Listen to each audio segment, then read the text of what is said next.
Welcome to the Lizzie Borden Podcast, episode 27. I am your host, Stephanie Corey, filling in for the late Richard Behrens, author of the Lizzie Borden Girl Detective series of mysteries. The Lizzie Borden Podcast is the only podcast entirely devoted to the study of the Borden murders of 1892, Lizzie Borden, and sometimes the history of her hometown, Fall River, Massachusetts. Produced by Muses Books and Anna Behrens. Each episode explores some aspect of the mystery that is Lizzie Borden, from the origins of the doggerel, Lizzie Borden Took an Axe, to a primer on the case by noted authors and experts, including dramatic readings of Richard Behrens' Lizzie Borden Girl Detective mystery series. In this episode, we interview Bill Spencer, author of the new book, The Other Fall River Tragedy, The Murder of Bertha Manchester. Out now on Amazon in hard copy and Kindle, as well as the online store for the Fall River Historical Society. Bertha Manchester was murdered by multiple blows with an axe in her home in Fall River in the north part of the city on Memorial Day, 1893, almost exactly 9 months after the Borden murders, and 1 week before the jury was chosen and sequestered for the Lizzie Borden trial. Did the knowledge of this crime affect the verdict in Lizzie's case? Let's investigate. And now, the Lizzie Borden Podcast presents an interview with Bill Spencer. Today on the Lizzie Borden Podcast, we have William D. Spencer. Listeners from previous podcasts might remember Bill. People will remember Bill from the podcast when he talked about his book, Lizzie Borden, A Casebook of Theories. But he's also the author of The Case Against Lizzie Borden, which was his first book on the case.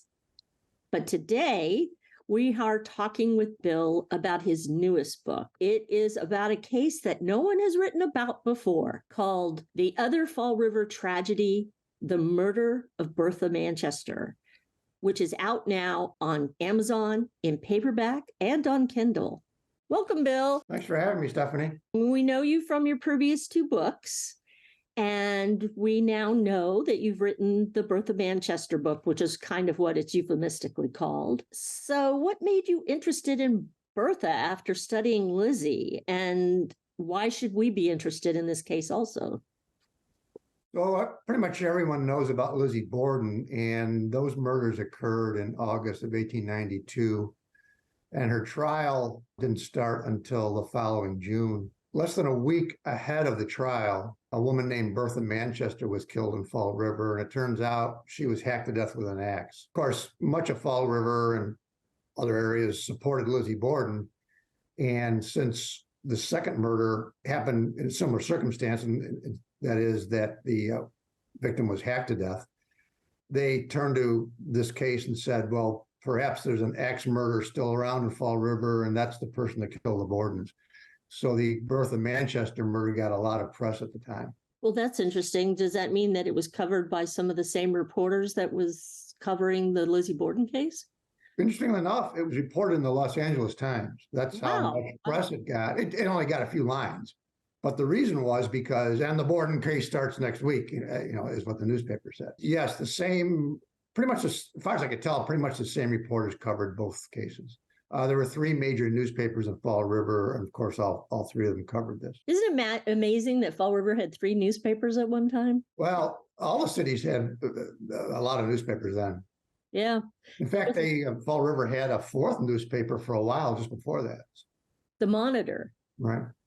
It's funny because I was looking up some research, and when I was doing some work for the Historical Society and the early Fall River Daily Evening News, the whole front page of the newspaper's advertising. All of it just starts off with that. So it was mainly an advertising vehicle, and maybe some news was in it until it became mostly news and less advertising.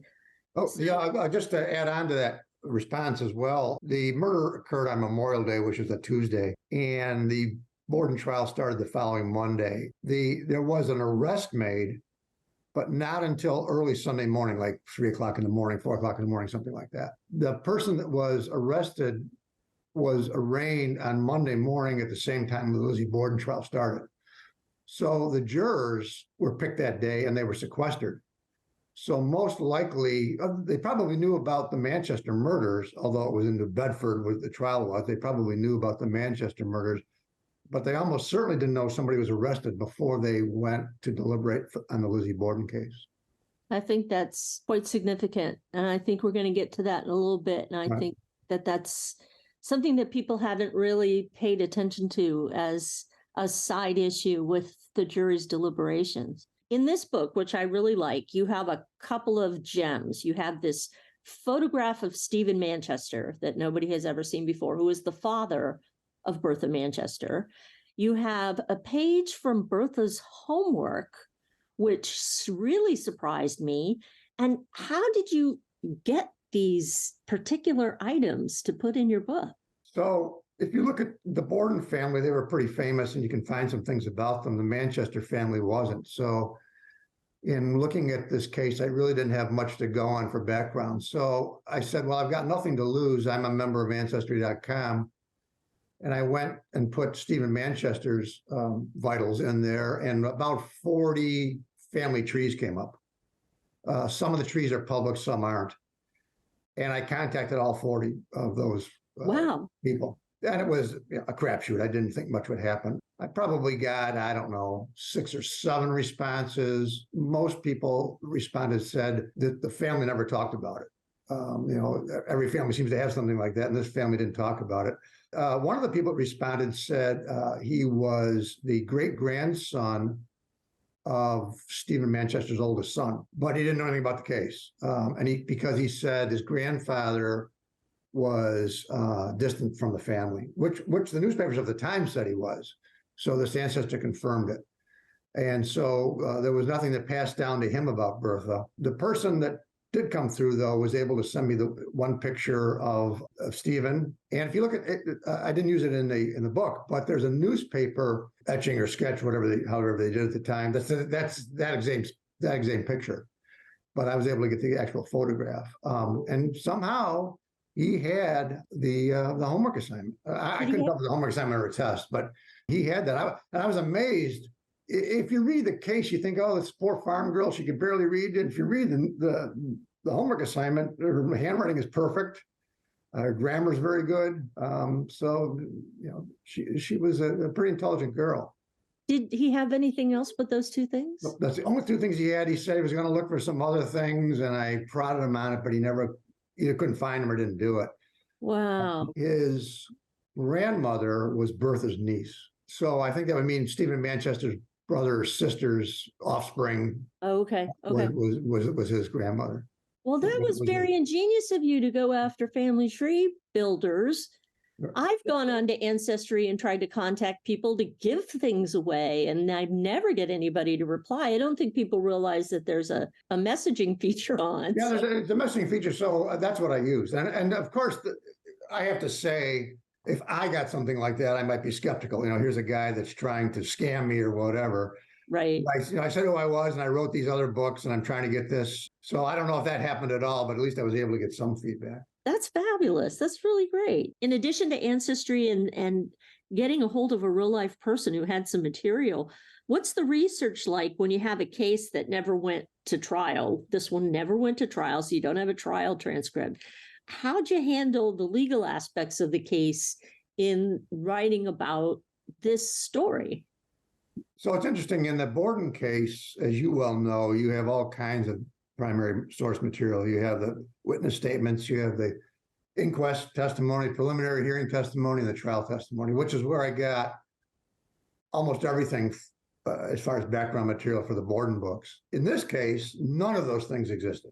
Or if they existed, they're long gone. The police did, according to the newspapers, the police did go around and talk to people, which makes sense, but the Manchesters lived way out they're in the city, but they're at the very end of the city, and it looks like the middle of Iowa. I mean, it's very desolate and rural at the time. The streets are dirt roads. Everything's a farm. So the police went around, but there was only one person that heard anything, and that was the daughter of the farm owner. I'll say across the street. Probably wasn't exactly across the street in those days. And she heard the dogs bark in the morning. But the Manchesters had two dogs that barked at everything. So this girl, a young woman she was attuned to ignore the dogs. So she completely ignored the dogs barking. And she didn't even think about it until the police came by and asked her. That's the only thing I could find from the police as far as them asking anything. There was no inquest, and I don't know who they would have had testify at the inquest, because if you go back to the Borden inquest, it's people that came to the house afterwards, the servant and so on. Nobody was in the house when Bertha Manchester was murdered. So, and as I said, no one in the neighborhood had heard anything. So I'm not sure what an inquest would have solved anyway. There was a preliminary hearing, and it only was basically one witness, which was Stephen Manchester. And after he testified, the defense threw in the towel and said they gave up, and the case was scheduled for trial. So, and even that wasn't the original testimony. I found that by putting the three newspaper results together to get the testimony of the preliminary hearing. And the Borden case was so overwhelming, and I'm not sure the legality of this, but of course the district attorney questioned the witnesses for the prosecution of the Borden case. In the Manchester preliminary hearing, the judge asked the questions for the prosecution. So I was stuck as far as getting any material that way. So I turned to the newspapers, and I was very reluctant to do so because, as you know, the newspapers just butchered the Borden case. If you read the three newspapers, you get three different stories on the Borden case. For whatever reason, that wasn't true in the Manchester case. The newspapers almost always agreed on everything, and it seemed all believable. So the book is based on newspaper records, but I feel confident that it's pretty accurate. You know, it's funny. I don't think we've actually informed our listeners about the Manchester murder. So right. Tell us about when it happened, what happened, and just general synopsis of what we're talking about when we talk about Bertha Manchester's murder. So Stephen Manchester, the Manchester family dates back in Fall River to the 1600s. Stephen Manchester, who was the father of Bertha, he was born in 1829 or 30. It's murky about which year it was. I think it was 1829. Put it in perspective, Andrew Borden was born in 1822. So he was just a little older than Andrew, or a little younger than Andrew Borden. In 1849, he became a whaler. And the other thing I was able to check, which showed pretty good records of, is the Whaling Museum in New Bedford has a website. I believe it's their website. But anyway, there's a whaling website. And it has a ton of records of the early whaling days. And I was able to find some information about him, which ships he was on and so on.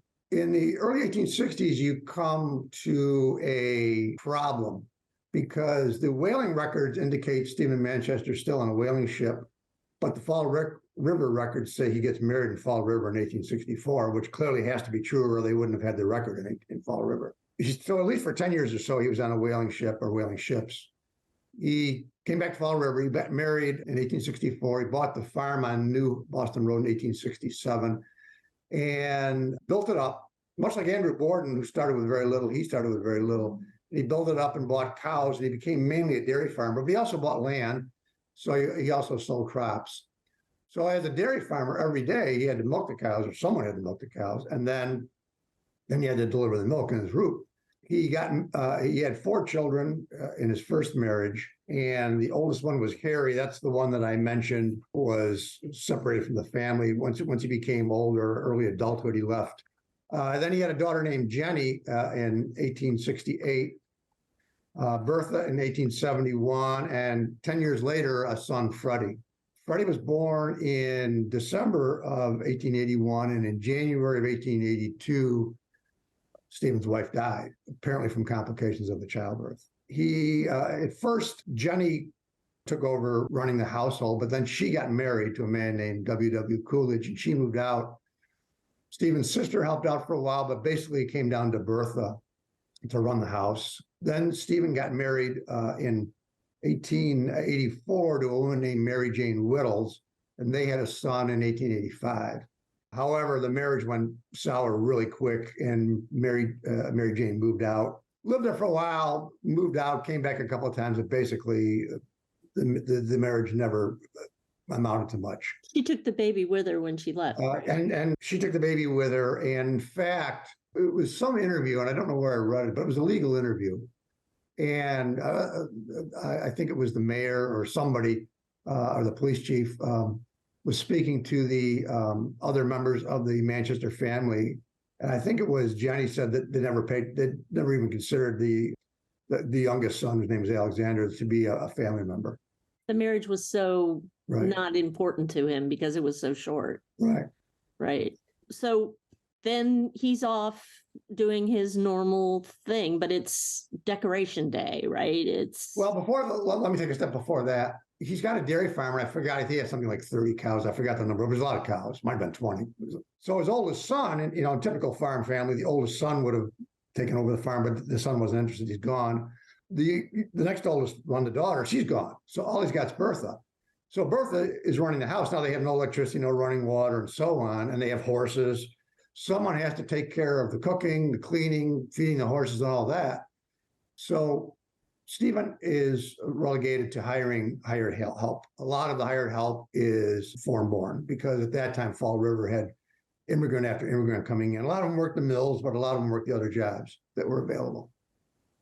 In October of 1892, an immigrant showed up at the farm, couldn't speak English, somehow communicated that he wanted a job. Stephen asked him somehow if he could milk a cow. The person went and milked the cow, did quite well, so Stephen hired him. And in those days, the hired help stayed it was room and board. You got paid room and board.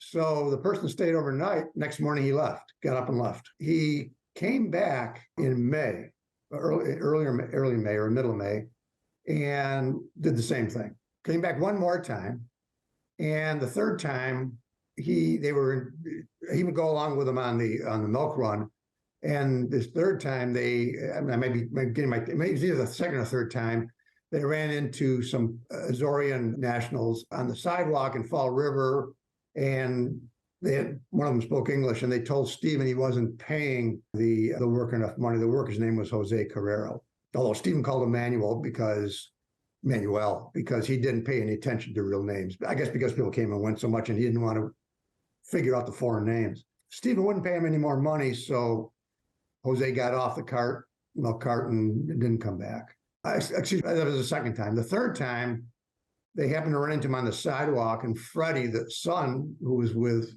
Stephen at the time, convinced Stephen to ask him to come back, Jose to come back one more time. And Jose agreed. And again, he works a day and leaves.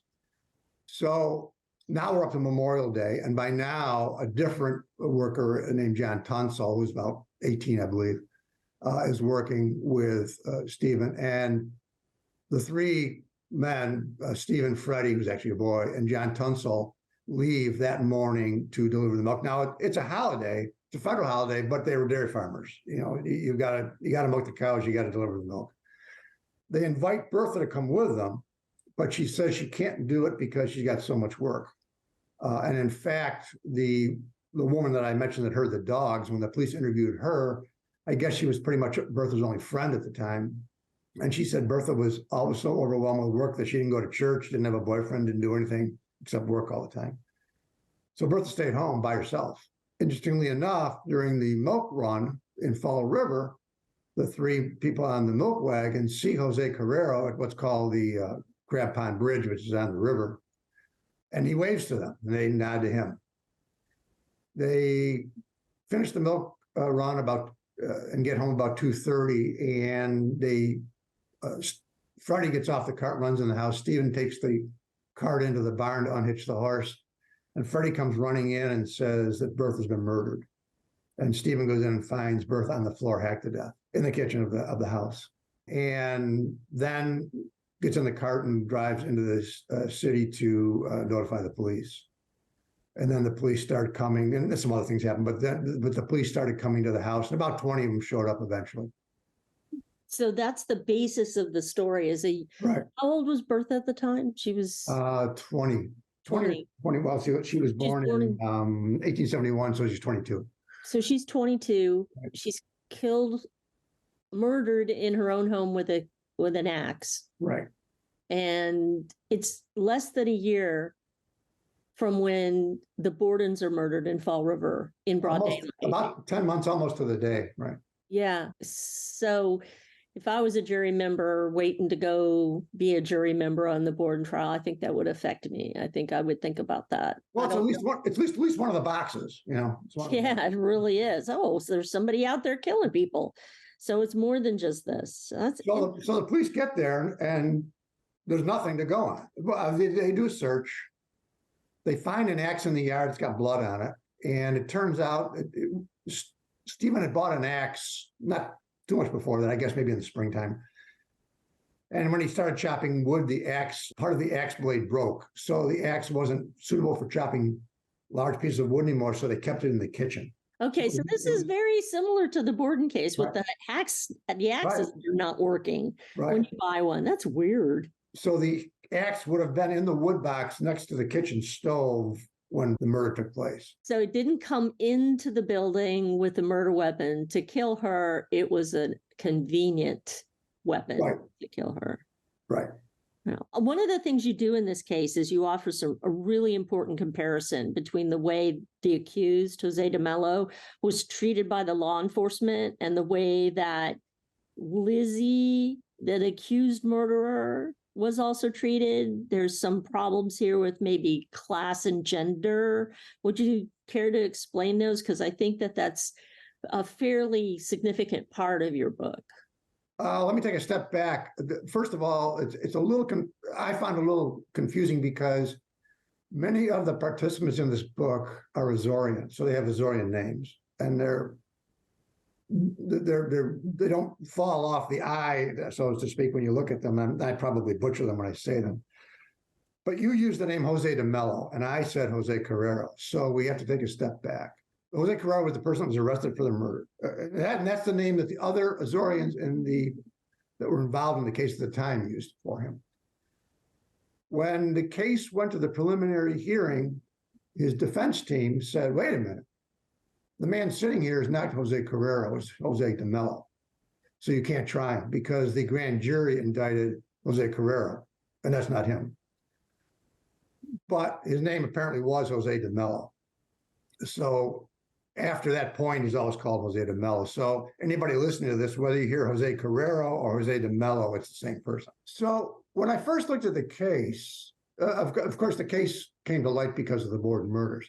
The police pretty quickly, and even the newspaper, almost all the newspapers dismissed it as being connected, except for the Boston Globe, which is interesting. They did want to keep it connected to the Borden case. Sort of the opposite of what they did in Lizzie Borden's instance. If we look at the Borden case, the differences between the two cases start right away. So the police show up at the Borden house about 11:30. By 11:45, 11:50, some of the policemen are starting to suspect Lizzie Borden. By the afternoon, she's pretty much a solid suspect. And in fact, that was a Thursday, and on Saturday, the mayor told her she was a suspect. So it didn't take long for her to be a suspect. Police did nothing in regard to the house, even though she was a suspect. So they searched the house. They found 2 axes and 2 hatchets, and they left them in the house and left. They left the family living in the house. And they left the family living in the house, including Lizzie Borden. In the crime scene. Right. In the crime scene. So you've got Lizzie Borden in the house. You've got her uncle living in the house and her sister, all of whom could have had an interest in disposing of evidence. I'm not saying they did, but they could have. And the neighbor and her friend, Alice Russell, stays the night. And Alice Russell, and she's allowed to have anybody come in that she wants. Right.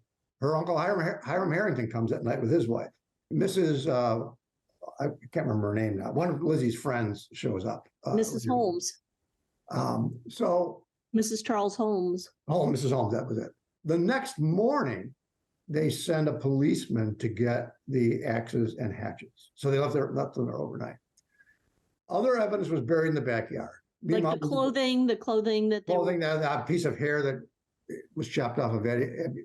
It was Abby Borden's head or wig. I'm not sure which it was, but it was a switch of hair that was right. like a bun. Yeah. And I think it was bloody clothing, I think, was buried. Tuesday, the inquest starts. Lizzie Borden is picked up by the sheriff each morning, or a designated officer, taken home from the inquest. She testifies Tuesday and Wednesday. Both times is taken to and from the inquest by the police. Everybody else has to walk there. When she is finally arrested on Thursday, she's kept in the matron's cell, the matron's room in the police station, not in a cell. She's charged the next day and sent to Taunton Prison. There are rumors that she was giving special treatment, but we don't know that. The matron of the woman's part of the prison did happen to be the mother of her schoolhood friend, so she may have gotten special privileges. When the preliminary hearing started, that lasted roughly, I'm going to say 10 days. And that was back in Fall River, and she was allowed again to stay in the matron's cell, not in a cell. But she had her food delivered, didn't she? And she was allowed to have food delivered to the cell, to the matron's cell. And as I said, everybody was allowed to stay in the house. As you may recall, at the preliminary hearing, they had the state inspector there, and they also had Dr. Dolan, who was the medical examiner, and they were describing the blood spatters that they found in the two murder sites. And in the sitting room where Andrew Borden was killed, they had gone to the house, I believe it was a week after the murder, maybe it was 2 weeks after the murder, and they took measurements of the blood spatters in the sitting room. They had both been in the house on the day of the murders, but they hadn't taken any measurements. So when they went to the parlor door, the door between the parlor and the sitting room, they knew there were blood spots on there because they saw them on the day of the murders, and they'd been washed off when they went back to count them. And John Morse said that he assumed Emma washed them off. And I'm guessing she washed them off because people, as I said, they're allowing guests in the house, and she's trying to get the blood spatter from the murder scene off. Now, I'm not saying Emma Borden did anything nefarious, but it just shows how evidence could be tampered with, even if it wasn't on purpose. Now, when the police go to the Manchester house, and by the way, there were reporters allowed in the Borden house, but they were all in there when the police were there. When the police show up at the Manchester house, they say everybody. Now, by now, other people are there. Stephen Manchester, some of his son-in-law is there, and I think his other daughter was there by then. She was there eventually. And I think two of his sisters, I believe, were there by then. And one of the sisters had a nephew or niece with them. So there were 4 or 5 Manchester relatives there. And they were all told they had to get out of the house. Well, they might not have been told to get out right away, but the police were searching the house, and I think they had some questions like, where do you keep this? Where do you keep that? But when the police were done searching and they were leaving the premises, they left 2 or 3 guards there to guard the house. And Stephen Manchester and his son were not allowed to stay in the house. They had to camp in the barn. Now, some people might say, well, why didn't he go down and stay with his sister and so on and so forth? Well, because he was a dairy farmer. He had to take care of the animals, and he had to milk them. He said, well, I have to warm water to clean the milk cans each day to put fresh milk in for the next day, and they wouldn't let him heat water in the kitchen, let him go in.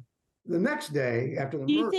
Can I interrupt you? Do you think that the police learned from the previous murder that they needed to keep people out, or do you think they just treated him differently for a reason?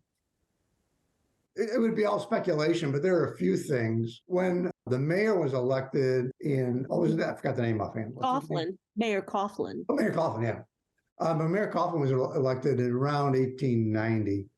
Fall River had 80,000 people, but it still had essentially a town police department. And he put together a program to bring the police department into almost the 20th century for a city that size. When the Bordens were murdered, there wasn't a single detective on the squad or a single inspector.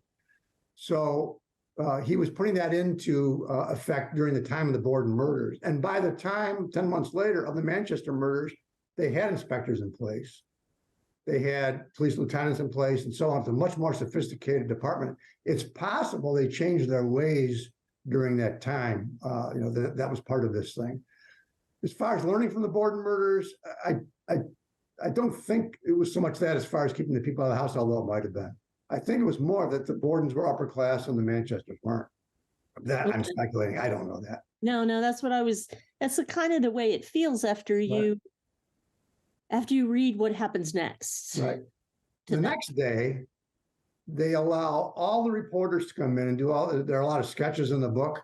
And most of those sketches were done the day after the murders. They allowed all the papers plus Boston Globe sent sketch artists to the, I'll take that back. I'll get that in a minute because it's interesting. They sent sketch artists. They couldn't put photographs in papers yet. They'd use sketches. They could make a sketch of a photograph, but they couldn't put a photograph in the newspaper. So they all sketched the house, the inside of the house. Bertha supposedly laying in front of the stove. Well, obviously she was long gone. One thing I found there, and I don't think I'd ever mentioned this to you, but when I was doing the Borden case, I got the impression that the Fall River News was supposed to be of the three papers, are supposed to be the elite paper. That's where you go to get the news. Well, it was interesting to find out that in 1893, the News did not put sketches in the newspaper. They had no sketches whatsoever in the entire newspaper. So the Globe had sketches, the Herald had sketches. The Herald had the best sketches, and the Boston Globe had sketches, but the News did not. But they let the newspaper. Now the Manchesters can't go in the house, but the newspaper reporters can go. See, there you go again. So Tuesday, I think it was Thursday, Stephen Manchester's had it, and he goes to a lawyer to try to get it overturned, the order overturned. It with the mayor, the police chief had issued the order.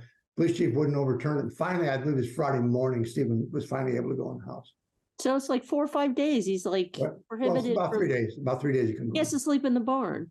That's sleep in the barn with his horses. Right. And his kid. But the other treatment had to do with the treatment of the accused. So we already know that, like you said, Lizzie was carted back and forth. She was given permission to stay at home. She had a special place to stay in the Fall River jail. She perhaps got special treatment in Taunton, food delivered. She got visitors. Her sister would come and visit her. Her minister would come and visit her. She could spend time with them. She wrote letters that the Historical Society has. She whiled away the time. She actually got to know the matron, and they actually played that egg game. Right. Reporters tried to interview her. She wasn't interested. Things were happening, but she was made comfortable. But was that the case with the accused in the Bertha Manchester case? So the police searched the house. They've determined that through Stephen and W.W. Coolidge, which is his daughter's husband, I guess because I got the impression that Jenny, the other daughter, was so overwrought she couldn't do interviews. So her husband was handling them. And her husband reported to the police. There were two different reports. I think Stephen said $10 was missing, and he said $7. Coolidge said $7, but money was missing, and also Bertha's watch was missing. So they've got nothing to go on. So what do they do today when they've got nothing to go on? They look at the usual suspects. What did they do in 1893? The usual suspects. So the usual suspects are the lower class of the community, and in that case, it's the Azorians. The police, of course, have contacts within the community, of the Azorian community, when they're doing investigations, but they're also offset somewhat by the Azorians being very tight-lipped. They don't really trust the white community in Fall River. And so the police were aware of one man who often was used by new Azorians coming to Fall River to try to find a job. Apparently he was the LinkedIn of Fall River during the day. The Azorian LinkedIn anyway. And they went to him, and he did keep names. I mentioned Stephen Manchester Stephen Manchester kept a record of the hands that came to the house that he hired, but he only put down their first names. So all he knew was that this guy's name was Manuel, and that was the name that he used, not his real name. But the man in Fall River knew Jose Carrero was the person he had sent to the Manchester farm the first time. The newspapers didn't say that they found anybody else. I don't know if they looked for other, I'm assuming they looked for other names, but they concentrated on this Jose Carrero because he was the last person that had worked there. And they assumed, with nothing else to go on and with something taken, that very likely, and because the hands stayed overnight in the house, or actually resided in the house as long as they were milking the cows, that such a person would have knowledge perhaps of valuables would be, or money would be hidden or something like that. It did so happen that Stephen did used to keep large sums of money in the house, but by the time of the murders, he didn't do it anymore. I guess he kept it in the bank or elsewhere, but he didn't keep it in the house. They decide to look for this Jose Carrero. So they find relatives in Fall River of Carrero. One member of the Azorean community came to the police and said they couldn't find Carrero, and one person from the community said that they had heard he had gone to Taunton, which is 20 or 30 miles away, I guess. So they called in the cousin. The police called in the cousin of Carrero and said, "You've got until," I think they said tomorrow. They gave him a short length of time to go to Taunton, find Carrero, or they would imprison him, the cousin. Obviously illegal, but that's what they were able to do in those days. And Carrero goes to Taunton and finds him. Now, you can't go to Taunton and say, "Jose, the police want you to come to Fall River because they think you murdered somebody," because he wouldn't be in Taunton very long, and he certainly wouldn't be going to Fall River. So they tell him that someone's stolen a horse. Well, this is the story, at least. Someone's stolen a horse, and they want to question you about it because they think you may know something about it. So Carrero goes back to Fall River. They bring in an interpreter, and they immediately grill him. Of course, they don't say you can have counsel. They don't say you can have some sleep tonight. He gets there about, I think it was 8 or 9 o'clock at night, and they just kept him up all night and browbeat him. He actually came on a Saturday night. It was Sunday morning that they arrested him. And then, as I said, Monday he went to face the charges. And did he confess during that browbeating? So what happened was, an interesting sidelight is the police refused to give any information to the press. So, and they might have learned that from the Borden case. And they refused to give any, but of course the press is dying for information. So the reporters I guess they do this today, they had a habit of hanging out at the police station. So a reporter from the Herald, I believe it was there at midnight one night, and in comes Jose Carrero with one of the detectives handcuffed to him in a horse cart. And I believe that might have been the police chief as well. There were some other policemen there. And so the Herald reporter sees this. So he knows something's going on. And I guess they felt the need that they had to tell him what was going on and what had happened. But they made him vow to silence until they gave him permission to report the story. And amazingly enough, he did. They had actually browbeat him during this time. No lawyer allowed, just browbeat him. Don't know what they threatened him to. I'm sure they told me he was going to be hanged. And he took them to where the watch was hidden. Oh, and I forgot to mention an important point. By the time that Carrero came in, and I don't know how they found this out, the police had found out that someone had bought a pair of shoes the morning of the Manchester murder, and he fit the general description of a young Azorean. The shoe store owner and the witness of the purchase, who was Azorean, were brought in that night, the night that Carrero came in, and they identified him as the person that bought the shoes. And he had paid for the shoes with a trade dollar and a plugged $50. And those matched coins that Bertha Manchester owned. So it was pretty much a death sentence. So I guess that's why they kept browbeating him. So he didn't have a lawyer present when he was interrogated. No, never had a lawyer at all until the court appointed one after he was arrested. Was that okay back then? There's no Miranda law. There's no. Yeah, Miranda law was, I think, 60s or 70s, 1960s, yeah. 70s. So, but was it common, do you think? I mean, Lizzie immediately. As far as I know, the police had a lot of latitude. And needless to say, no cameras, no microphones. So.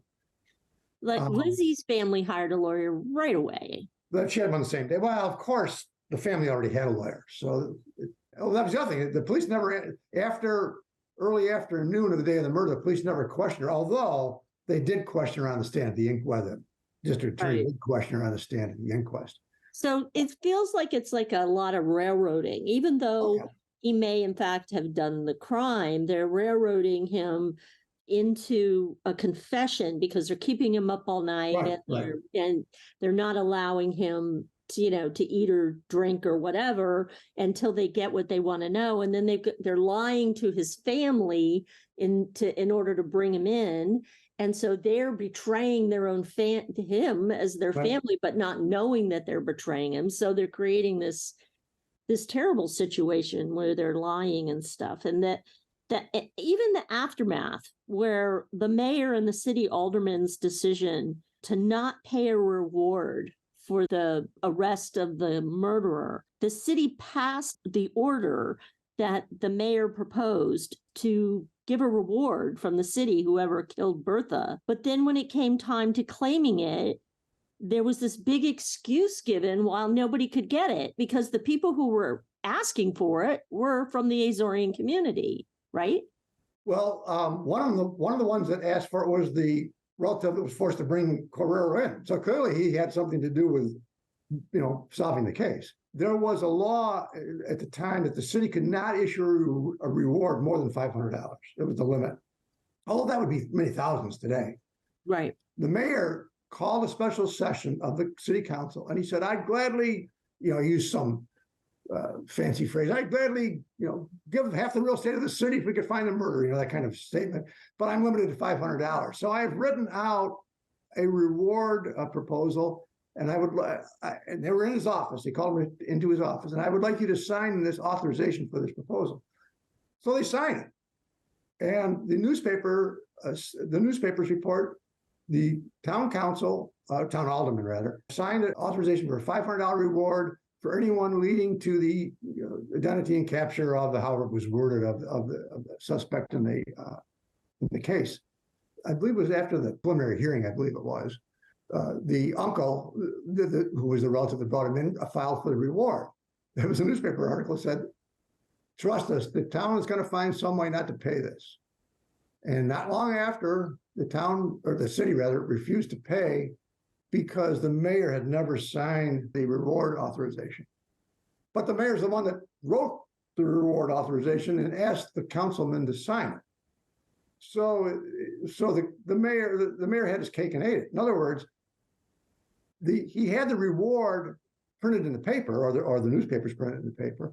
So people were looking for the suspect to get the reward, but they knew they'd never have to pay the money. So then the uncle dies, and his wife now files for it, another Portuguese that applied for it, and they didn't get it either for the same reason. Same reason.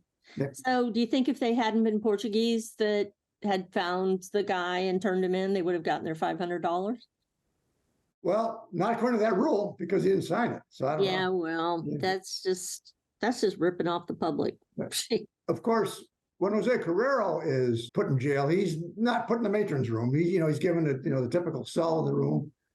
Of course, once he went to prison, he got the same treatment as everybody else. But he certainly did not get the treatment Lizzie Borden did. Now, the cases aren't entirely parallel, but they're not entirely not parallel either. And certainly the treatment should have been much closer. Wasn't there a moment when he wanted someone to come visit him, and they said, you have to speak English, and he didn't speak English, and so he couldn't have a visitor because the police couldn't listen to their conversation? Yeah, there were two reports about that in the newspaper that I found. I believe it was the day after he was arrested. Some members of the community brought him clothes and food, and police would not allow them. They wouldn't allow him in to give him the food and clothes. But now Lizzie Borden could get those kinds of things. Yeah, that's what I'm saying. It's like it's just so obviously wrong. That's just a matter of humanity. I mean, they could have checked the food and the clothes to make sure there's nothing in them. And then the second one was the one you're referencing. A member of the community came in to talk to him, and of course he was going to speak Portuguese because that's what they spoke. And the police would not allow them to speak Portuguese because they couldn't hear what they're talking about. And this was put in the newspaper. That the police got some flack about that, and the spokesman for the police department, which was, I believe by then it was Harrington, who was by then a captain, He had been a patrolman during the days of the Borden case. He said, anybody can come in to see Jose as long as he has an interest in the case, meaning like if he had a lawyer or something like that. Doesn't mean an interest like, how are you doing? Are you feeling okay? He meant, he had to have some legal connection to the case. He didn't have a lawyer, so nobody came to see him. Were you ever able to track down Jose de Mello once he returned to the Azores? Because the end of the story is he gets out of jail, gets by petition of started by the local Azorean Portuguese community. In Massachusetts, there's a pardon committee, and there's also a governor's council, which is appointed by the governor, and they make these decisions of clemency. And so petitions went through, and it was political. We don't need to discuss that because I want people to read the book. We don't have to tell them everything. But he ends up getting out of jail after many years. 20 years. Yeah. 20 years. And deported immediately. And he goes back to the Azores. So were you ever able to track him down when he went back? And do you think any records exist in a consulate office anywhere? Or, I mean, you and I don't speak Portuguese or read Portuguese. So is that the problem, or what do you think? I don't think there's any more information available that would be useful to the crime. Now, you might say, well, it'd be interesting to know, did he get married, have kids, something like that? But that wouldn't have anything to do with the crime that he committed. Part of the deal was he had to immediately go back to the Azores. It was sort of funny. There was a ship sailing from Boston on, I think, February 1st of 1914. They let him out of the prison with an escort, police prison escort. They literally had to run to the dock to get on the boat before it sailed. They were so afraid he might, go into the crowd. I'm thinking, like, if I was Jose de Mello, I would have been running for the boat. I don't want to stay in the United States any longer than I have. But part of the deal was he had to leave right away, and he had to confirm that he was back in the Azores. And it took us almost 6 months, but a letter came from him to his lawyer that he had successfully gotten back in the Azores, and he was doing fine. And that's the last record. He's a common last name in Portuguese community, so it would be really hard to track it down. As you see, there are no Fall River records available for the murder, so I don't know if there's any Azorean records, even if there were some. So, well, there's no records in Fall River because way back when the police department was moving from one building to the other, and they threw everything away. And I heard from the Historical Society stories of them having to do some dumpster diving for some stuff because the police department threw away mug shots, and they threw away arrest records, and they threw away everything before a certain time, and they just were getting rid of stuff. They didn't digitize it. They just threw it away. And some of the stuff that ended up in the Historical Societies because they went and they physically fished it. So there's nothing on Bertha, a short story. One time, my sister and I and our friend Harry Widows, we went to Oak Grove particularly to see Bertha Manchester's grave because she's buried there with her father. And we walked in and said, could you tell us where Bertha Manchester's grave is? And he said, oh, somebody's here for Bertha. I'm so excited. Nobody comes here for Bertha. Everybody comes here for Lizzie. I would gladly take you there myself. He was so excited because he's like, nobody cares about poor Bertha. She's a single person with a name like Bertha who was murdered. The guy was caught. The guy was deported. The story's over. It was an immigrant. And in the Borden case, they immediately started thinking Portuguese, right? They thought Portuguese farmhand. And they're going over the river to try to find the Portuguese farmhand, which there wasn't one in the Borden employ. But that's the first thing they think of all the time is the Portuguese farmhand. You're very particular in your writing, and you really never stray far from the truth. You did that in all three of your books. In other words, other people do. You don't. So other people have written fiction about Lizzie, and they've written what they call nonfiction about Lizzie, and it's could be put in the fiction section after you read it. Do you think that since this is the first book on the Manchester case, do you think it might inspire some fiction or theater or films? I mean, do you think that there's enough there to make it interesting for other people to take it and then run with it? I actually think you could take the story as it is without having to fictionalize it, the one that based on a true story type thing. Mm-hmm. Because you have the irascible old man who was a whaler. You can always tie that in somehow. And every time he would get up to talk on the stand, he'd have a whaling metaphor to talk about. It's blowing like the wind along Cape Horn, those kinds of things. He was a whaler for the rest of his life, apparently. You have the mother that dies, not when Bertha was young, but dies in childbirth of a subsequent child. You have the second wife comes in, everything's falling apart. You have the murder itself. You have the looking for the suspect. You have the Portuguese community tie-in to the case, and you have the treatment of the prisoner issue, and you also have the subsequent story of the Portuguese getting together to get him out of prison later on. So you have elements of the story there. It could be fictionalized as well, but I don't think you even have to. The problem with the Borden murder is, if you're going to put a show on about the Borden murder, you have to fictionalize a lot because you don't know the details. That's why the Borden case is so interesting, because we don't know the details. So all the Borden stories turn into speculation. Right, and this one's considered solved because he arrested someone and sent them to prison. Right. Is there any question whether he didn't do it? No. One thing that was very interesting is how the Portuguese stuck together on this, even from the moment he was arrested. They sent the consul from Boston, whose name was... the consulate, yes, the Portuguese consulate, yes. The Portuguese consulate to names escaping me at the moment. Well, he had a really long name, as I recall. A real long name. So, but anyway, he comes to Boston, and he comes from Boston to Fall River, and he gets off the train, and he says, "I'm here to make sure that the accused gets a fair trial. I'm not here for any other reason. I just want to make sure he's treated fairly." So they do allow him to go see Jose.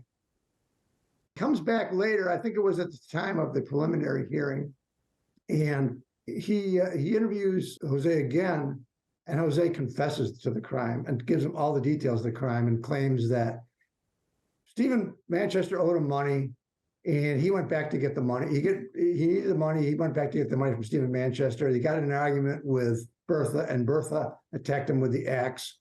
He wrestled the axe away, and that's why she got... because they were scuffling, that's why she got killed. Of course, it didn't make any sense because he ransacked the house. The reason I know that is because the consul then goes to the newspaper and tells them that whole story. Mm-hmm. So that whole story's in the newspaper. And why he would have done that, I don't know. But that's well, it kind of says self-defense in a kind of a weird way. Like, I've come here to do a crime, but I didn't mean to kill her, and so have mercy on me in a way. Well, that's what he told the judge. Have mercy on me, but it didn't work. He got life. But of course... hard labor life. Hard labor. And hard labor in those days was hard labor. If you do think that he went there to steal money, which I do, whether he thought he was owed the money or not, he was going to take it from the house. The murder resulted from a felonious act. So, right. No, that's true. So today, if it happened, he would still be charged with murder. Right. No, he killed her. I mean, there's it's not unsolved crime. Now, I do not believe he went there. I do not believe he went there and expected any violence at all. Right. So now you've got this thing where the murder happens in May. Right. May 30th, 1893. You've got, wasn't it the next day they were seating the jury? Or they were selecting the jury, or they were going through the selection? No, May 30th was a Tuesday, so they selected the jury the following Monday. The Borden, you're talking about the Borden jury. Yeah, so the Borden jury goes into sequestration during the 13 days of the trial and is not allowed to read the newspaper or talk to anybody about anything. Well, when they walked into court on Monday, I think it was the 5th of June, they were sequestered from that point. In other words, the 12 people were selected that day and never left. All right, so that's it. They couldn't have any newspapers, any visitors, nothing. So they didn't know what was going on. They just knew that this woman was attacked by an axe and was killed. Right. So they go into probably do not know deliberation. that there was an arrest. Almost. They go definitely. into deliberations for 10 minutes Right. and they sit around and play tic-tac-toe for the rest of the 45, 50 minutes Right. and come out in an hour and say, not guilty. Right. Now, they never, while they were very intent on staying together as a team and had memorial dinners every year with each other, and it was always in the newspaper when one of them died, and it was like, oh, another Borden jury member has passed away, and they never talked about their deliberations. They never revealed their thinking on the case. They did it like today, they'd write a book, right?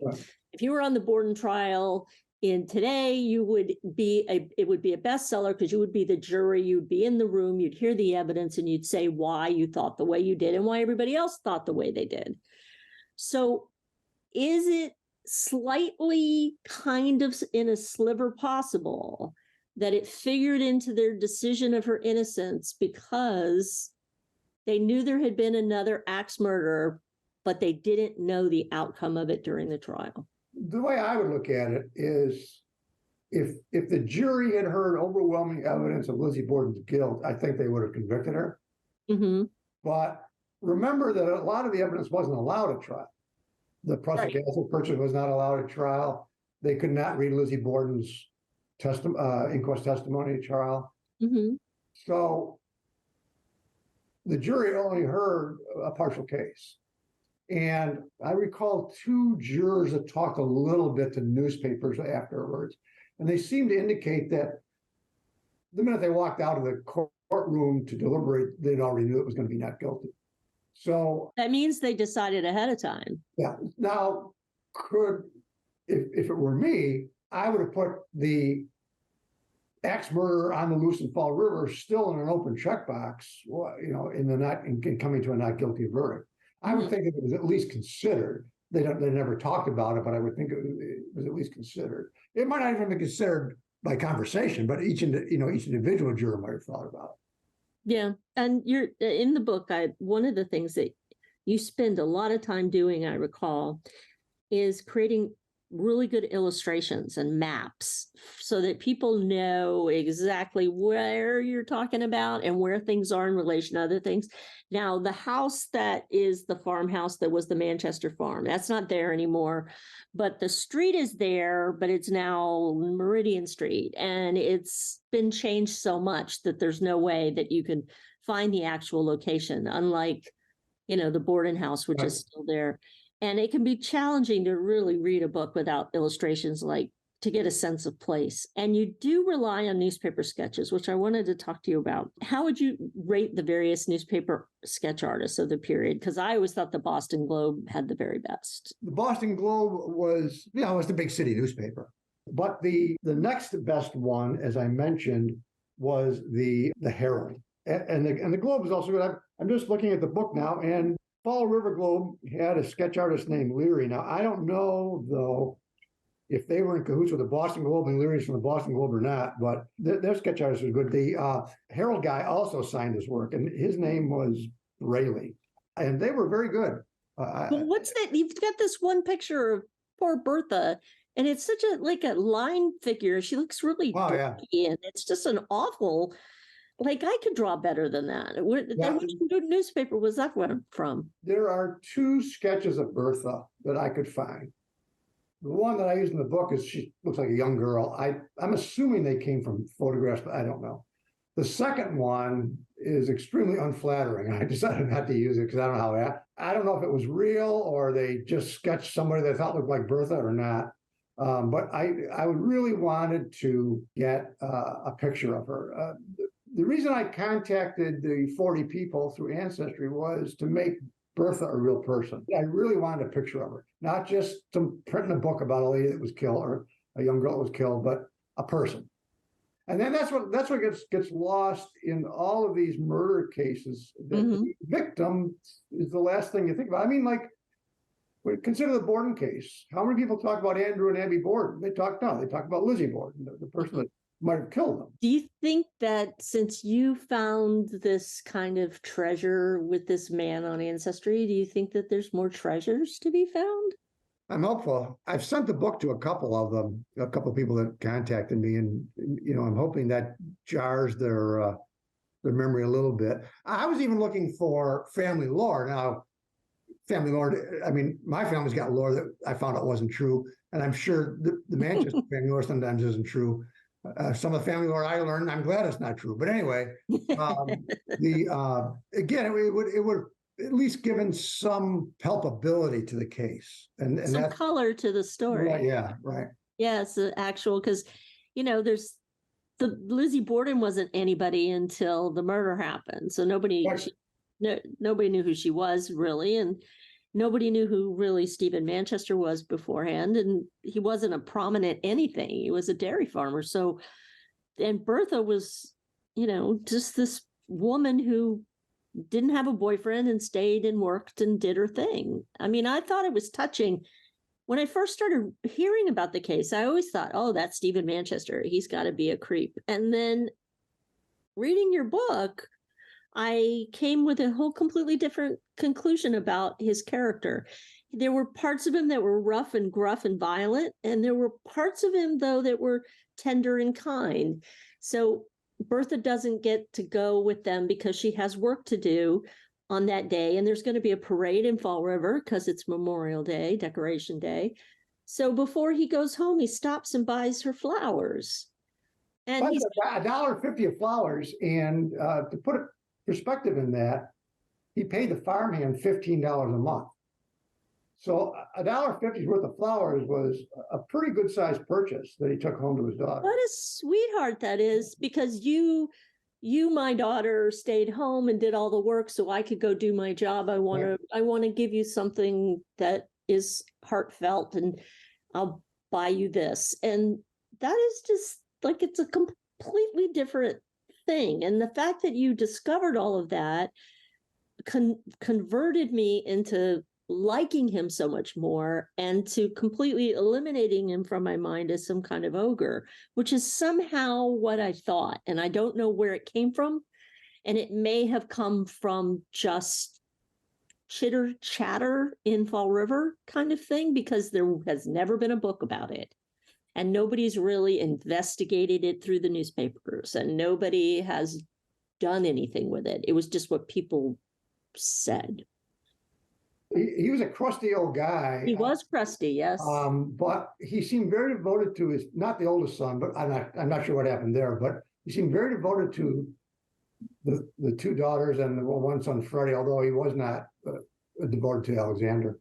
But he was, he would buy the daughters things. He said he gave them, I think, he made a list of several things he'd give them over the years, dollars and jewelry and things like that. Yeah, so I mean, I love that about the book. I love learning more about the person, and that book does this. And you also get to read some unpleasant things about Stephen, but let that be discovered by the reader. I won't tell what it is here, but I really liked this book. And so what are you going to write about next? I know you're into true crime and historical aspects of true crime and other historical interests. And do you have any interest in a book about the Kennedy assassination now that there's this new book out by this guy who's changing his story, or the Lincoln assassination? I mean, is there anything else that makes you think you want to write a book? The Kennedy one, are you talking about the bodyguard that wrote the book? The bodyguard, yeah. So the he's Secret Service guy, yeah. 88 years old, and he's now decided to tell people that he found a bullet on Kennedy's, on gurney. Kennedy's, well, he put it in the gurney, found it in the back seat of the limousine. Yeah. I'm thinking, like, did you think it was important before now? Or, Well, no, it's a different story than what he told then. So he's changed his story. So I'm not putting anything to.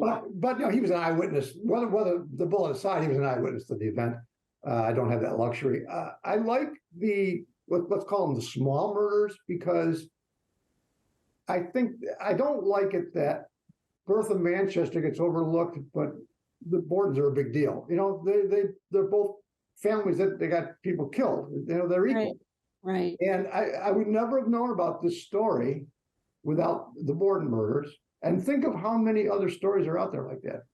The limiting factor is finding it, and then is there any background material available that you can flesh it out? Oh, I've got somebody for you to write about. I'll send it to you in an Yeah, email. I'd like to I look have at a it. great idea about somebody Good. who happened to have been like one of the earliest serial killers that Okay. nobody's heard of. Yeah. So I'm interested in looking into that. I had considered writing a book about Tom Dooley, who's known familiarly as Tom Dooley. Hang down your head, Tom Dooley.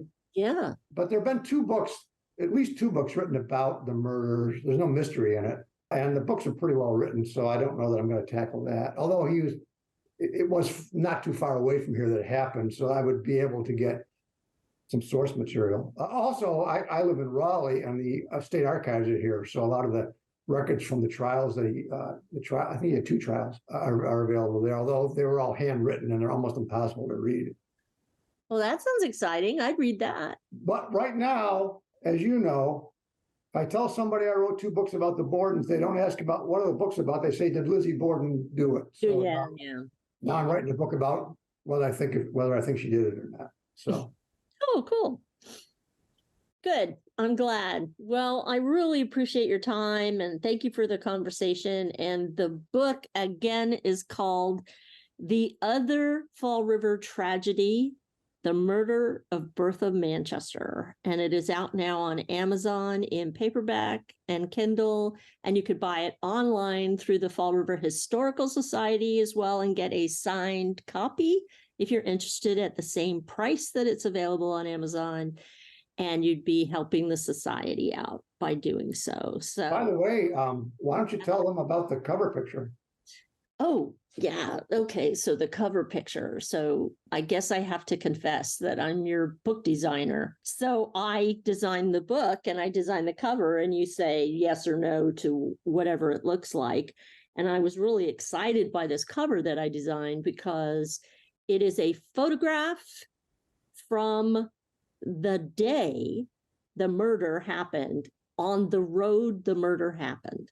So there's this gentleman named Brown who used to ride around Fall River in the 1890s and early 1900s. And he would ride on his bicycle and he would take a camera and he would just snap photographs. And he has quite a collection at the society. And he had 2 images of New Boston Road, the dirt road, the road that the Manchesters lived on the day, May 30th, 1893, that the murder happened.